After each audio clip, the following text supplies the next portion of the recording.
Greetings. My name is Bob Heilbrunner, and this is a video of the talk that I'm giving for the introductory class of the OLLI class called Learning to Belong to Each Other and the Planet. Learning to each other, learning to belong to each other and the planet. This course hopes to offer sustenance and support to all of us for living in uniquely challenging times. We're living in a time when the fabric that has held us together with each other, with nature, and with whatever sustains us in our psychological and physical existence, when that fabric is badly frayed and threatening to tear,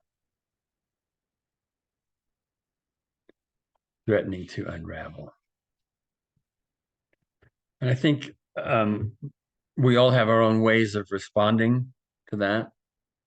But for many of us, the range of feelings and emotions and responses to what's going on in the world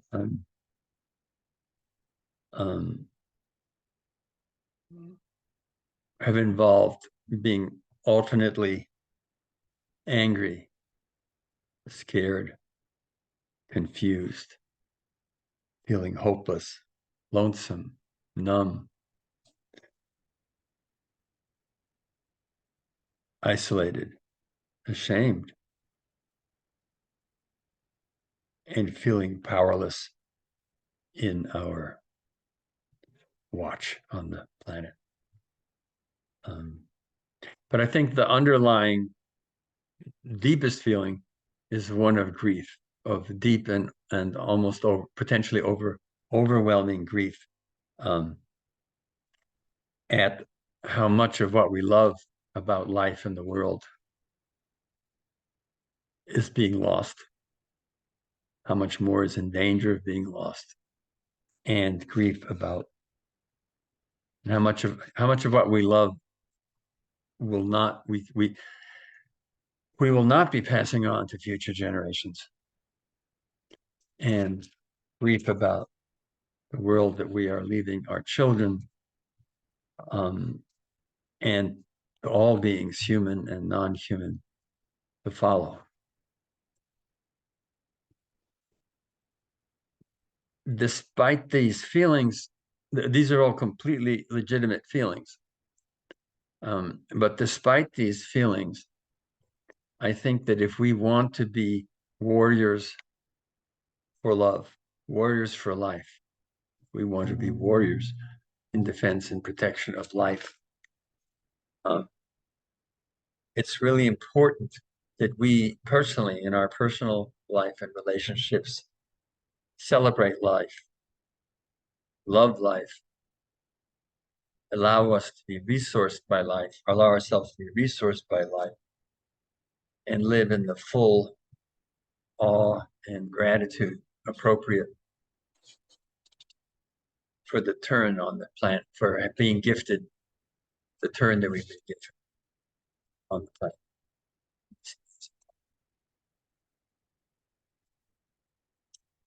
So that being the case, how do we avoid getting stuck in either hopelessness or numb denial or desperate urgency? Hopelessness, numb desire, numb denial, which is numb to desire, and desperate urgency. Again, all of those feelings are completely appropriate and legitimate, but what we don't want to do is get stuck in those. We want to be able to experience those and be able to experience them fully enough to move through them to something else, something more sustaining and more alive. So how do we not get stuck in those? And how do we live a joyful, creative, grateful, and meaningful life while taking part in the great transition that nature is asking of us?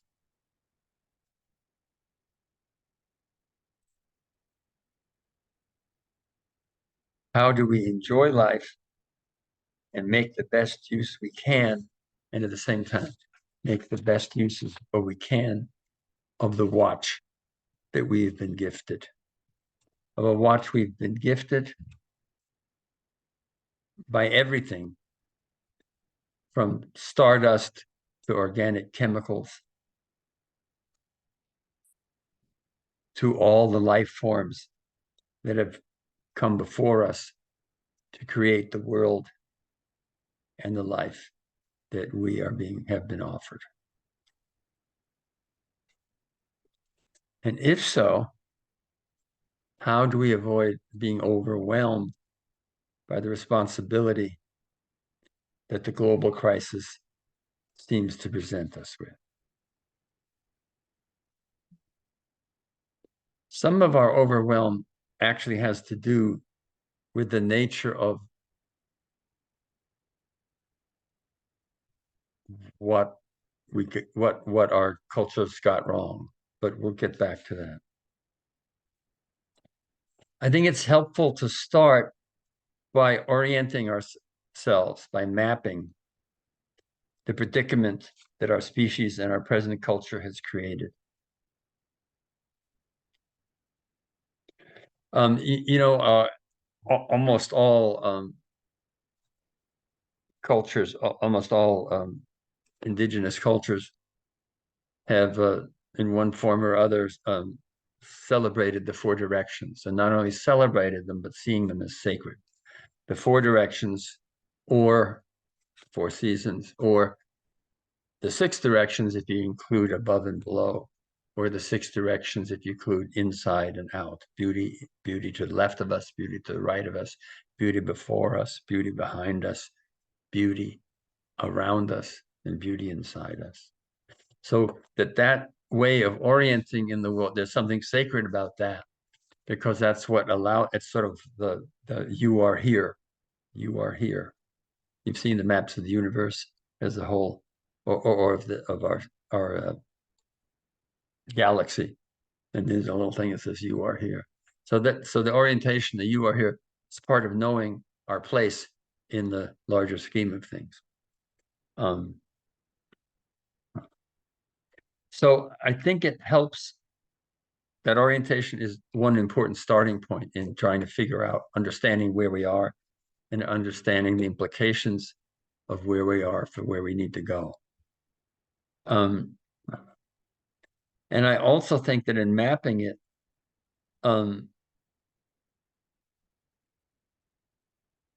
it helps to know that what we have gotten wrong is one great mistake, that we've made one fundamental great mistake, the same mistake. And we've made that mistake in a way that permeates and plays out in each of the concentric realms of our experience.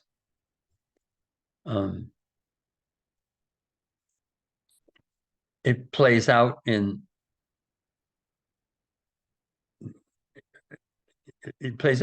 from the most intimate ways we relate to our own bodies and spirit, to how we relate to other people, other sexes, other races, other cultures, other species, nature itself, the planet itself, and ultimately the spirit of life.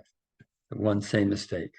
And I take that expression from a poem by David White, which is called Everything is Waiting for You.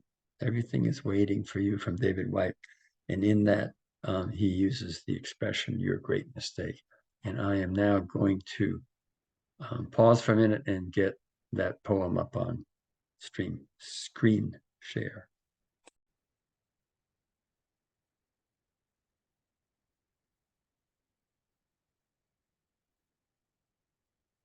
So here's the poem. It's called Everything is Waiting for You, and it's by David White.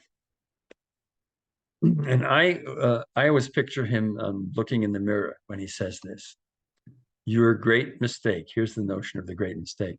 Your great mistake is to act the drama as if you were alone, as if life were a progressive and cunning crime with no witness to the tiny hidden transgression. To feel abandoned is to deny the intimacy of your surroundings. Surely even you at times have felt the grand array, the swelling presence and the chorus crowding out your solo voice. You must note the way the soap dish enables you, or the window latch grants you freedom. Alertness is the hidden discipline of familiarity. The stairs are your mentor of things to come. The doors have always been there to frighten you and invite you. And the tiny speaker in the phone is your dream ladder to divinity. Put down the weight of your aloneness and ease into the conversation. The kettle is singing even as it pours you a drink. The cooking pots have left their arrogant aloofness and seen the good in you at last. All the birds and creatures of the world are unutterably themselves. Everything is waiting for you. David White. And in the tradition of Robert Bly, who says you always have to read a poem twice at least, I'm going to read it again. And this time I'm going to sort of repeat the lines that I think are most relevant to what we're talking about. Everything is waiting for you. Your great mistake is to act the drama as if you were alone. Your great mistake, talking to himself, I think, and to all of us. Your great mistake is to act the drama as if you were alone, as if life were a progressive and cunning crime with no witness to the tiny hidden transgressions. To feel abandoned is to deny the intimacy of your surroundings. To feel abandoned is to deny the intimacy of your surroundings, basically mindfulness. Surely, even you at times have felt the grand array, the swelling presence and the chorus crowding out your solo voice. You must note the way the soap dish enables you, or the window latch grants you freedom. Alertness is the hidden discipline of familiarity. Alertness is the hidden discipline of familiarity. The stairs are your mentor of things to come. The doors have always been there to frighten you and invite you. And the tiny speaker in the phone is your dream ladder to divinity. Put down the weight of your aloneness and ease into the conversation. Put down the weight of your aloneness and ease into the conversation. The kettle is singing even as it pours you a drink. The cooking pots have left their arrogant aloofness and seen the good in you at last. All the birds and creatures of the world are unutterably themselves. Everything belongs. Everything has a place, has a right to belong. All the birds and creatures of the world are unutterably themselves. Everything is waiting for you.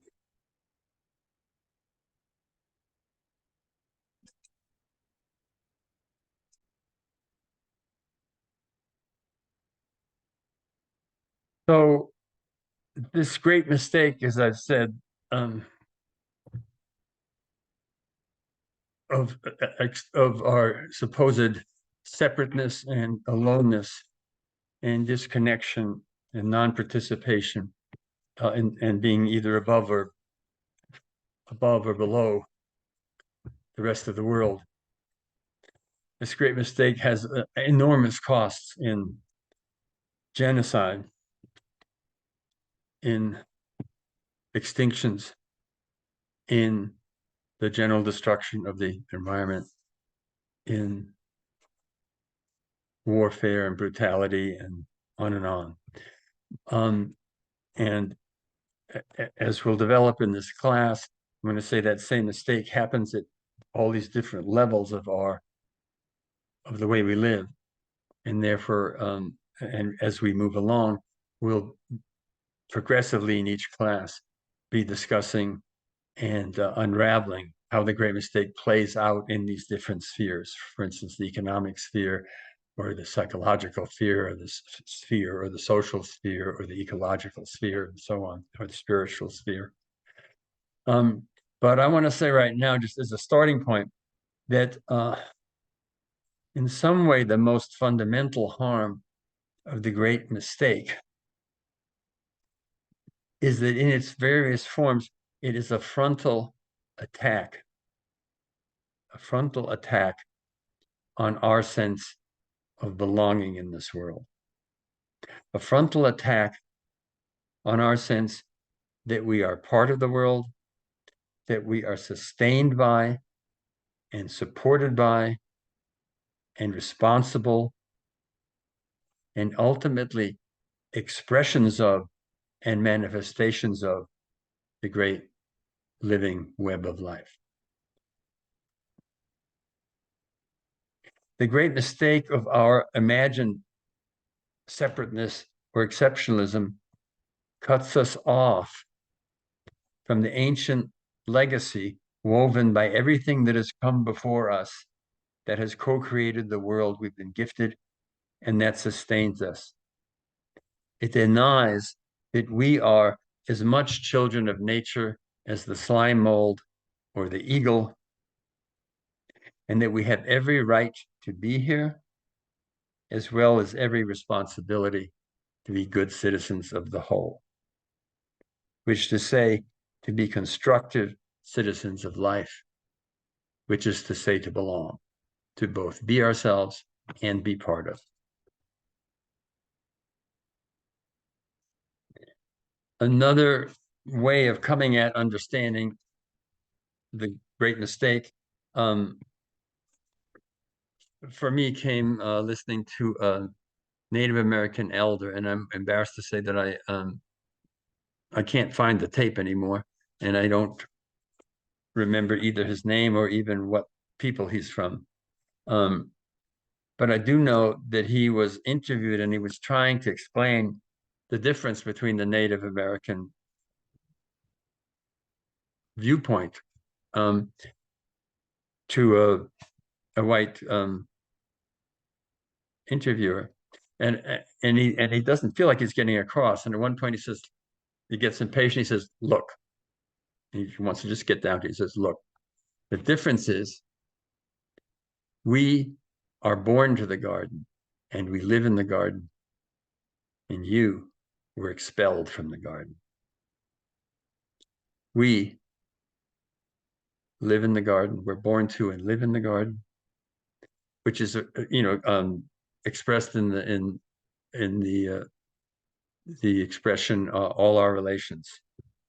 All our relations is a Native American way of talking about how connected of being connected to the rest of life, and that means not only the animals and the earth and nature itself. It also means to the ancestors and to those yet to come, connected in time, back and forth, and connected in space around us. But to feel woven in and a part of all our relations, everything is my relation. So that's the Native American view, or one expression of it. And he says, you were expelled from it. And that's very interesting because that's a reference to a founding myth, to our culture's creation story, to a founding myth or the founding myth of our culture. And if you look at that as myth, in the sense that Joseph Campbell talks about, where he says a myth is a story that keeps being repeated and doesn't die and stays in the culture. And it stays in the culture because it speaks to some truth. People keep it alive because it holds some truth. And that's what gives it mythological status or power. So if you look at it that way, as our foundational myth, what does that say? And it seems to me that it's a myth that speaks about the fact that there's something about human being. Okay. There's something about human beings that is both our special power and our curse. And that is the ability to live outside of our primal unified belonging to everything else, to see ourselves as separate. We have that potential. So in the expulsion from the garden, we are expelled by something in the human consciousness that makes us different. And the something that makes us different is a certain kind of knowledge. And it's a certain kind of knowledge that's forbidden. And it's forbidden because only God should have that knowledge. So something in the knowledge that in the human consciousness involves a knowledge that's dangerous and that is in some way trespassing on God, and therefore a sin, and that therefore leads to our expulsion. And I think that something is both a part of our amazing creative intelligence that's been part of why we've been able to change and affect the world in a way that no other on a level that no other, through our consciousness, no other creature. Every creature participates in changing the world, but something in the way the human consciousness does that, that involves a potential of trespassing on God's territory, and therefore being hubris, therefore being part of the danger of being too big for our britches. And that is our fundamental dangerous sin, and that's the sin that it has expelled us, for which we became expelled from an organic, primal belongingness in life. Now, to say that that's a human potential, by the way, doesn't mean that we have to live in the misuse of that power. It just means we have the potential to do that. And how we live that is mediated by our culture, which is why all traditional cultures have a very strict series of initiations and rites, R-I-T-E-S, and rites that are intended to address the problem of us feeling isolated and separate, and putting us in alignment with the rhythms and seasons and cycles of nature.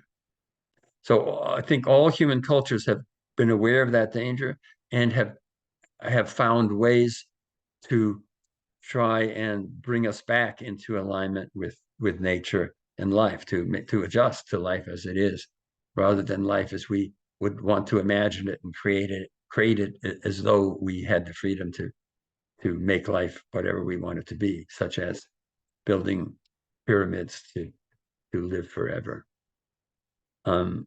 So, but you notice what that means, what that expresses, is that our special gift is a double-edged sword. And it's a double-edged sword because it puts us both above and below the rest of life. It makes us special and separate, either because we are too good for the rest of life, we're smarter, we're better, we're above it. And there's some versions of the Christian religion, for instance, which say that God gave the whole world unto us to use and exploit and to be as a resource and to misuse. If that it's all that was given to us to rule over. So that's one notion, that we are above and better than the rest of life, and it's all there to serve us, of which the kindest version is that it's our job to manage it. But it's also below the rest of the world because we were expelled from the garden, because we have this potential for sin and hubris and being too big for our britches. So somewhere in there is the potential to be, or is the belief that we are too good for the rest of nature, one danger, and the other danger, that we're not good enough, that we are, and I think that's a very powerful feeling that comes up for us when we look at what's going on in the world now, on our role in what's going on in the world now, where it's very easy to say that we are the bad seed. We are the prodigal, matricidal son that has to be cast out. That is matricidal and therefore ultimately suicidal, and that's about to be cast out of the web of life as a evolutionary failure, and to take with us a lot of the things that a lot of our kin. Now, what's important to notice, though, I think, is that both of those views are exceptionalist or narcissistic. They both make us special and different and separate, either because we're better than or because we're not as good as. And in the psychological realm, we'll talk much more about this. Narcissism there's both positive and negative narcissism. This is something we're becoming astonishingly familiar with, which is the one form of narcissism is I am better than everyone else. I alone can solve this. I am your vengeance. I am all powerful. I am the answer. I alone can fix this. I'm the answer. So there's the inflation, but there's also negative narcissism, which is I am the worst. I am the most abused and mistreated leader in the history of the world. No leader has ever been as badly abused as me. No one has ever suffered or been attacked as much as me. And both of those versions involve a specialness, or even a explicitly darker version. We say, I'm the worst person in the world. I am so evil. I am so evil. No one's as evil as me. All of those are forms of narcissism and exceptionalism. So this course is an attempt to directly challenge and to heal, to be a small part of directly challenge and be a small part of healing the exceptionalist or narcissistic view of life and of humanity's role within life.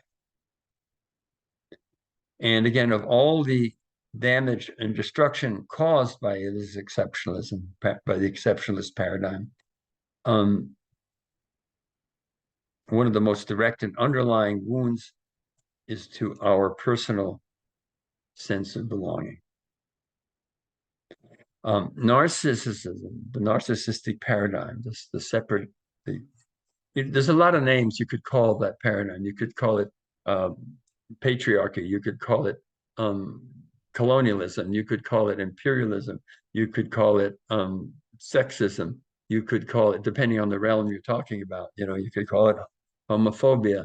But depending on which realm. But I'm using narcissism as a word for it because I'm interested in looking at the psychological foundation, because that's a place where it touches us personally and where we can take part in the change that needs to happen by starting from ourselves. So narcissism tells us that our existence, our personal existence, the existence of our species, and the existence of Western civilization has been carved out against the rest of nature. In so doing, it robs us of our ability to experience and to access, the infinite ways that we are resourced by, and ultimately one of many expressions. We're one of many expressions of nature. The narcissistic worldview is enshrined in the primitive version. There are sophisticated versions of the theory of evolution, but in the primitive version, which is the most widespread, culturally understood version, the narcissistic worldview is enshrined in the version of the theory of evolution, which privileges competition and which sees competition as the fundamental organizing principle of evolution. And that's expressed in the expression of survival of the fittest. Now, if you define fittest sophisticatedly enough, that could be okay. But if by fittest you mean the most aggressive or the most selfish or the most self-serving or the most whatever, that's wrong. There is competition in the world, but to privilege competition and to see it as the fundamental organizing process of principle of evolution in life is an extremely distorted view, because it neglects the very apparent and obvious fact that everything that exists has done so by negotiating for itself a niche in the web of life, which is a principle, a more fundamental principle, and a balancing principle to the idea of survival of the fittest. And I like to call that the survival of that which fits in. The survival of that which fits in. That which fails to weave itself into the web of life, into the web of associations and mutual dependencies upon which all life depends, falls through the web of life, falls through existence, and does not survive. A predator who wipes out all of its prey, this is relevant to us right now, but any predator that wipes out all its prey will not survive, because it's been too effective at wiping out its prey.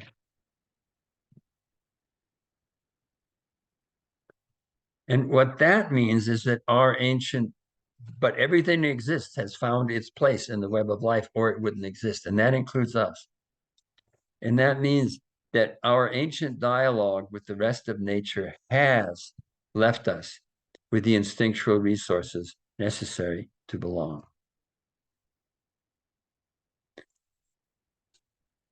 And that means that the required transition from a paradigm of narcissism to a paradigm which recognizes the communion of things does not require us to go against our fundamental human nature, but has evolutionary, adaptive, instinctual support. There's evolutionarily adaptive, instinctual support for us to find our belonging and our relationship, our rightful relationship and respectful relationship with nature and with each other. Now we're going to look at one of the classes will focus on the work of evolutionary biologists that uncovers our basic pro-social instincts for cooperation, for bonding, for nurturing, for loving and sacrificing for each other, and all of these instincts that are fundamental to our evolutionary, that we share with a lot of creatures, including especially mammals. But anyway, that is fundamental to our evolutionary success, our ability to cooperate with each other and organize with each other. And again, we'll look at that more. But I've come up with a phrase that, to me, summarizes those pro-social and pro-belonging instincts. And I used the phrase in some of the earlier classes, and it stuck, and people, it became sort of a mantra. So I'm going to say it now and see if it's of interest or useful this time around. But what I'm saying is that we have an adaptive, instinctual yearning, that we have a yearning, each of us and together, to be a participating, respected, empowered, and contributing member of a meaningful whole that is greater than us, that is worthy of our allegiance, and ultimately sacred. I'll say that again. We have an adaptive, instinctual yearning to be a participating, respected, empowered, and contributing member of a meaningful whole that is greater than us and worthy of our allegiance, a whole that is worthy of our allegiance and ultimately sacred. Now that we can spend a lot of time unpacking that. But when we have this, we are happy and healthy and whole. And when we do not, we are lonely, angry, isolated, sick, and dangerous. When we don't have it, we are lonely, isolated, angry, sick, and dangerous. Now, many of the ills that we see around us now, I think, are based on the inability of our contemporary civilization, which is to say contemporary monopoly capitalism, to meet these fundamental human needs.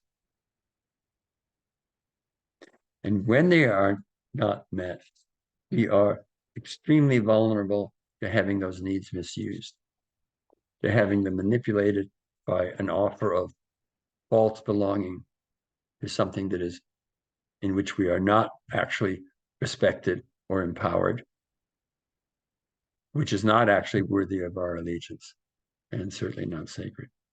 So we are, our existential predicament is that our present civilization separates us from our instinctual resources for belonging to nature and to each other, for cooperating. And it uses the ideology and the institutions of power to keep us divided against each other in a way that serves entrenched power and privilege. So it keeps us competing against each other and separated and isolated. Okay?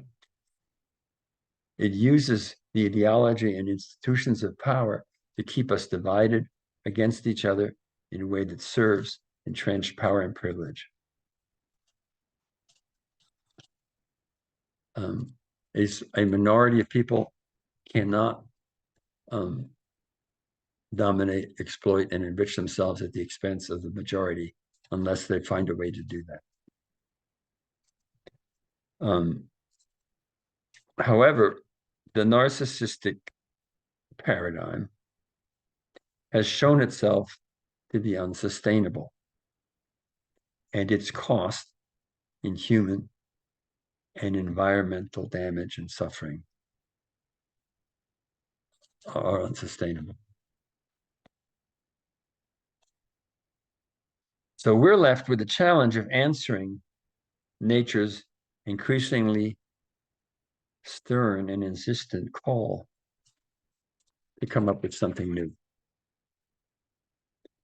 to take part in the transition from a paradigm of narcissism to a paradigm of communion, cooperation, inclusion, a paradigm of belonging in which we are recognized that we are deeply part of all our relations.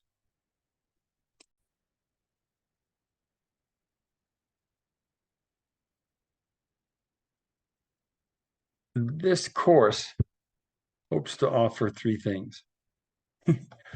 Hopes to offer three things. Three things. One is an intellectual framework and orientation, which is essentially a model of concentric circles and concentric spheres, and to discuss each of those, how the great mistake plays out in each of those realms of our lives and relationships. That's one. Two, so a map or an intellectual orientation. Two, I'm hoping that we can offer each other a community of support for dealing with these difficult times, but most specifically, a place to explore where each of us can best find our place, our unique place, in the transition that nature is calling for.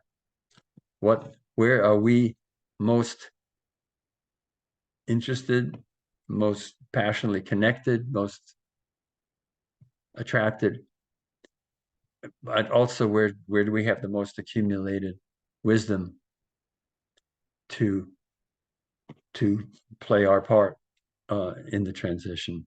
And that can be anything from making beautiful music to being a good neighbor or a good grandparent to writing books to passing legislation to running for office to marching in the streets. How can we each take part in the transition in a way that is the best expression of who we are in the world? And three, I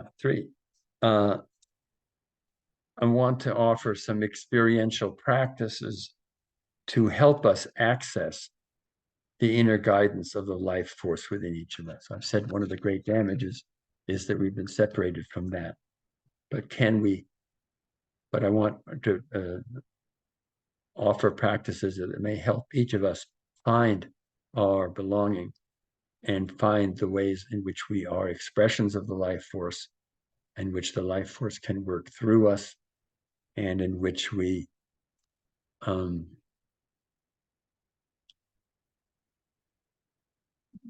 be resourced by the life force, in which we're not trying to create the change from our own energy, but in which the change comes but for us in being in service of the life force.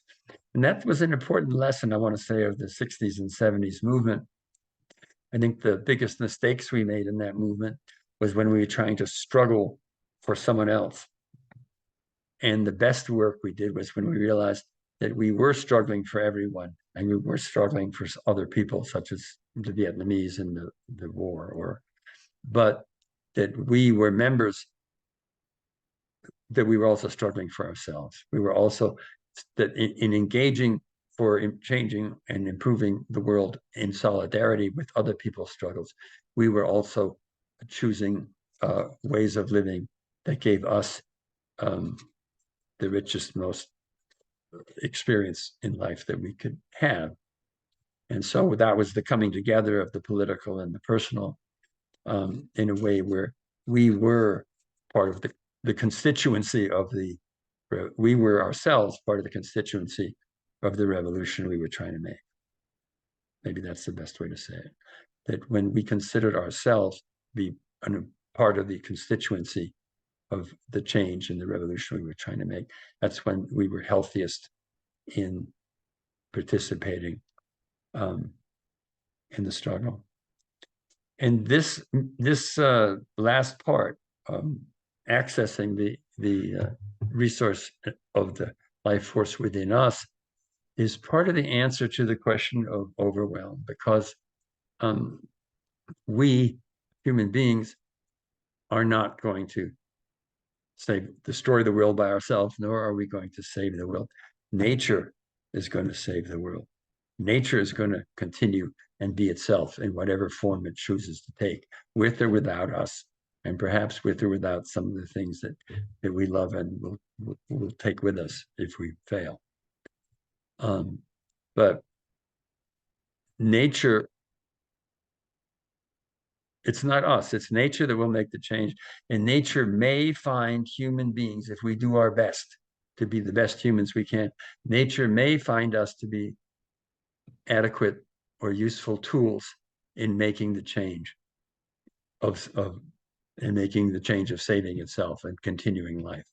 Just as it may find earthworms and marmots and everything else to be part of it, and fungus, But the change will come from nature, and the best we can do is to be manifestations and expressions of nature, such that nature can use us to fight for life.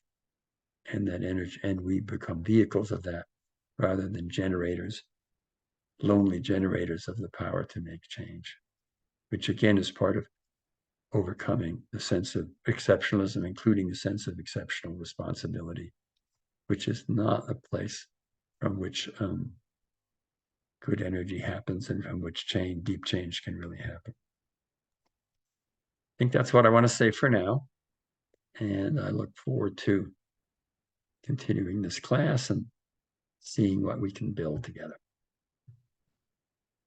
Bye-bye for now.